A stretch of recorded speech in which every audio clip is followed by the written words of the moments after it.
오늘 우리에게 주신 하나님의 말씀 열왕기상 10장 1절부터 29절까지 말씀입니다. 열왕기상 10장 10장 1절부터 29절까지의 말씀.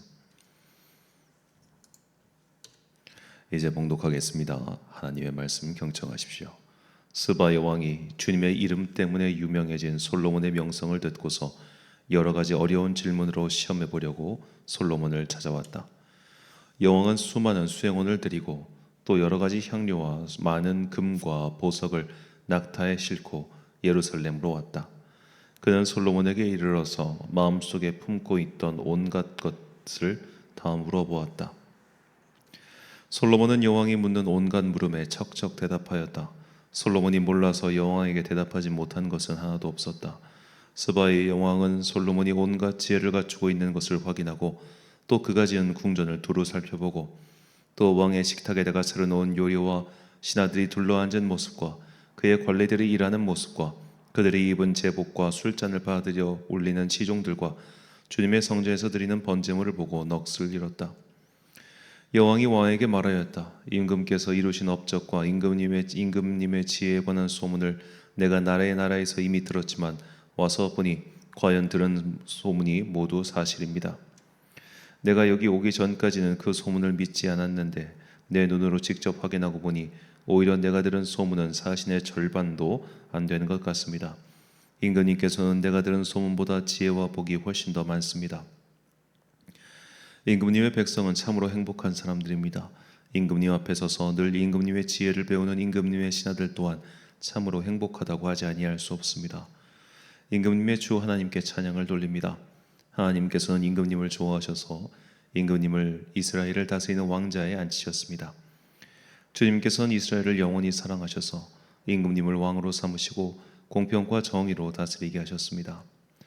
그런 다음에 여왕은 금 120달란트와 아주 많은 향료와 보석을 왕에게 선사하였다. 솔로몬 왕은 스바의 왕에게서 받은 것처럼 많은 향료를 어느 누구에게서도 다시는 더 받아본 일이 없다. 오빌에서부터 금을 싣고 온 히람의 배들은 대단히 많은 백단목과 보석을 가지고 왔는데 왕은 이 백단목으로 주님의 성전과 왕궁의 계단을 만들고 합창다운이 쓸 수금과 하프를 만들었다. 이와 같은 백단목은 전에도 들여온 일이 없고 오늘까지도 이런 나무는 본 일이 없다. 솔로몬 왕은 스바의 여왕에게 왕의 관례에 따라 답례부를 준 것밖에도 그 여왕이 요구하는 대로 가지고 싶어하는 것은 모두 주었다.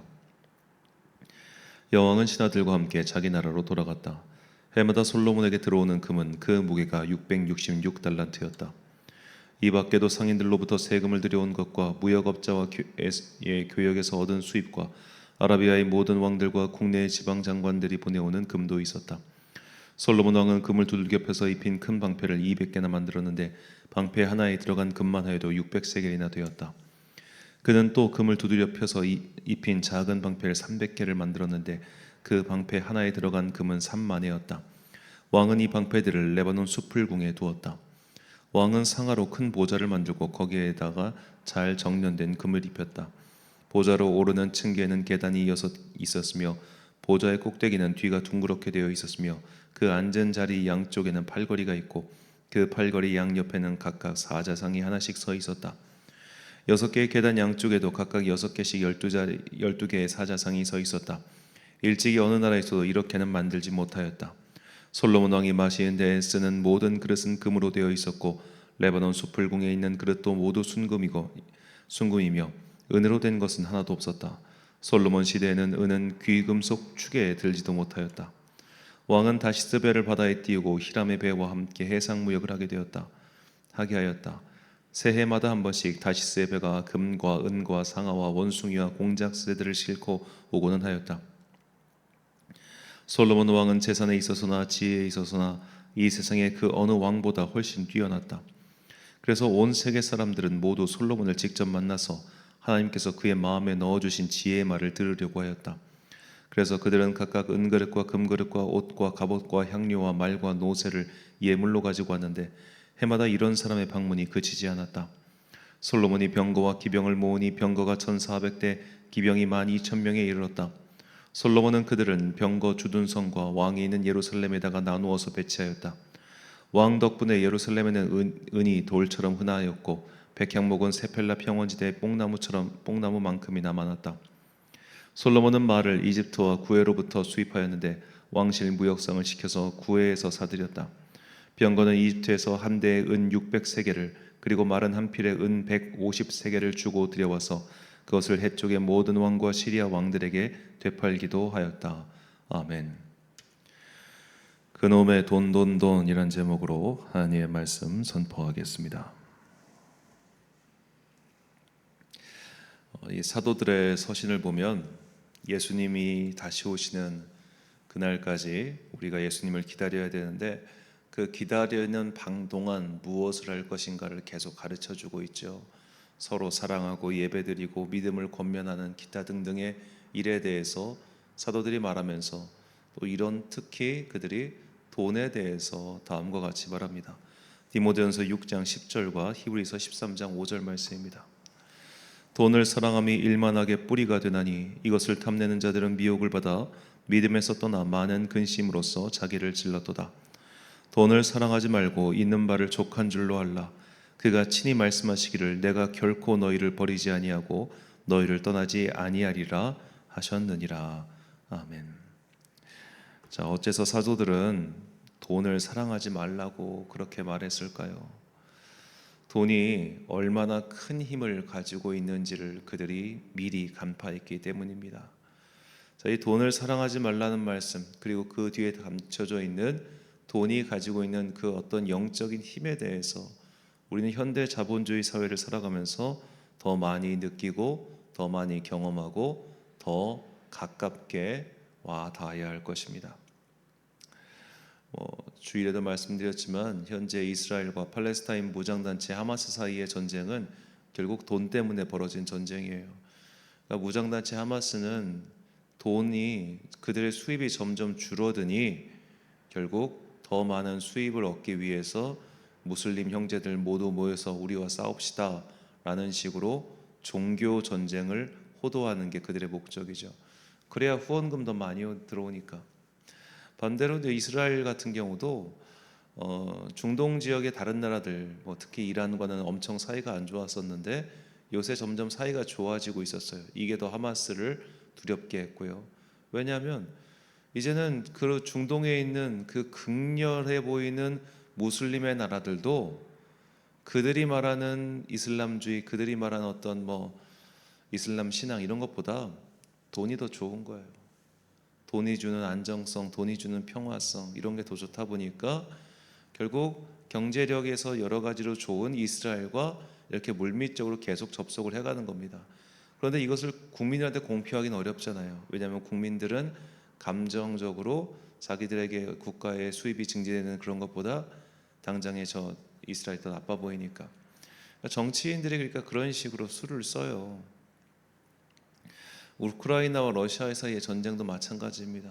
막 많은 백성들이 죽어가고 있잖아요. 그런데 지도자들은 그런 거를 기회로 삼아서 자신의 권력과 입지를 더 강화하는 일이 얼마나 많이 일어납니까? 참 비판하기는 싫은데 어느 대통령은 이 전쟁 때문에 그 이전까지는 지지율이 곤두박질 치고 있다가 갑자기 전쟁용으로 부상해서 어마어마한 권력과 또 후원금으로 본인은 잘 살고 있다고 하더군요. 국가나 공동체를 부유하기 위해 전쟁을 일으키는 게 아니라 민중들을 호도해서 자기들의 배를 불리기 위해 전쟁을 벌이는 것이 요즘 날 전쟁의 속사정입니다. 지도자가 이렇게 자기 배 불리기에 급급하면 항상 안 좋은 결과가 일어나는 것은 동서고금의 진리지요. 자, 그런데 오늘 성경을 보니까 지도자가 이렇게 돈을 밝히는 모습을 보여줘요. 바로 솔로몬입니다. 자, 본문 10절, 14절, 29절 말씀. 이에 그가 금 120달란트와 심히 많은 향품과 보석을 왕에게 드렸으니 스바의 여왕이 솔로몬 왕에게 드린 것처럼 많은 향품이 다시 오지 아니하였더라. 솔로몬의 세입궁의 무게가 금 666달란트요 애굽에서 들여온 병거는 한 대에 은 600세겔이요 말은 한 필에 150세겔이라 이와 같이 햇사람의 모든 왕과 아람 왕들에게 그것을 되팔기도 하였더라. 자, 오늘 본문 말씀은 일단 스바의 여왕이 와서 솔로몬에게 지혜를 구하고 그 지혜에 감탄하며 이렇게 칭송하는 그런 장면이 나오고, 그리고 이제 14절부터 21절부터 쭉 뒤에 이어서는 뭐가 나오냐면 솔로몬이 누렸던 부에 대한 이야기가 나옵니다. 한 해의 세금 수입이 666달란트였다는 기록부터 해서 해상무역으로 이렇게 돈을 벌고 또 무기중개세를 해가지고 이렇게 돈을 벌고 온통 돈을 벌었다는 이야기가 나오죠. 그런데 솔로몬이 돈을 벌었다는 이야기는 이 오늘 본문에서만 나오는 게 아니라 4장과 9장에도 또 나옵니다. 열왕기상 4장 21절부터 23절 그리고 9장 27절. 솔로몬이 그 강에서부터 블레셋 사람의 땅에 이르기까지와 애굽 지경에 미치기까지의 모든 나라를 다스림으로 솔로몬이 사는 동안에 그 나라들이 조공을 바쳐 섬겼더라. 솔로몬의 하루의 음식물은 가는 밀가루 30고루, 굵은 밀가루가 60고루요, 살찐 소가 10마리요, 소장의 소가 20마리요, 양이 100마리이며 그 외 수사슴과 노루와 암사슴과 살찐 새들이었더라. 히람이 자기 종 곧 바다에 익숙한 사공들을 솔로몬의 종과 함께 그 배로 보내매 그들이 오빌에 이르러 거기서 금 420달란트를 얻고 솔로몬 왕에게로 가져왔더라. 자, 4장 같은 경우는 솔로몬 왕이 왕궁에서 소비되는 하루 음식량을 그렇게 말하고 있죠. 자, 이걸 인간이 혼자 어떻게 먹겠습니까? 소 10마리를 하루에. 그러니까 이게 모든 사람들 그의 가족들이 다 먹는 양이 이 정도였다는 겁니다. 그것도 대단하죠. 자, 유독 솔로몬에 대한 이야기에 보면 숫자가 많이 나오고 달란트라고 하는 화폐 단위가 많이 나오고 무게를 다는 세겔이란 단위도 많이 나옵니다. 그러니까 이 역사서의 기자는 사실 축구 용어로 치면 빌드업을 하고 있는 거예요. 착착착 쌓아가고 있는 겁니다. 무엇을 쌓아가고 있는가? 왜 솔로몬이 이제 내일 읽을 11장에서 결국 하나님을 등지게 되었는가? 그가 말년에 돈이 너무 많았어요. 그리고 돈을 너무 좋아했다고 볼 수 있겠습니다. 자, 이런 식으로 성경 기자는 곳곳에서 솔로몬이 이대로 가면 위험해라고 하는 신호를 지금 독자들에게 전해주고 있는 겁니다. 왜냐하면 너희들도 그냥 너희 삶 속에서 일어나는 여러 가지 위험 신호를 너희들이 변질되어 가고 있다는 신호를 그냥 넘겨버리면 너희도 이렇게 될 수 있어를 보여주기 위해서죠. 자, 솔로몬은 하나님께서 하지 말라는 방법으로 돈을 벌었습니다. 이집트와 무기 거래를 했고 또 무기를 팔아 많은 이윤을 남겼죠. 또 많은 무기를 사들이고 또 이제 병거와 기마병까지 구비했습니다. 이게 이스라엘 지형을 조금만 생각하면 이해할 수 있는 게 이스라엘은 산지가 많고 평지가 적기 때문에 굳이 그렇게 병거와 마병이 필요가 없습니다. 특히 마병 같은 경우 말은 유지하는 데만도 엄청나게 돈이 들어갑니다. 그래서 기마병은 비싸요.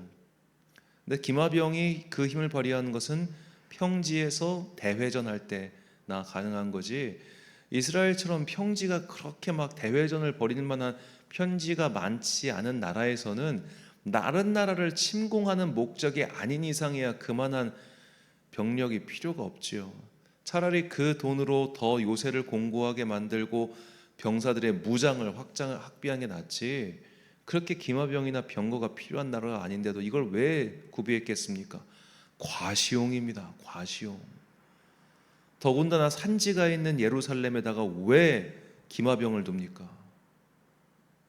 그게 참 그런 거죠.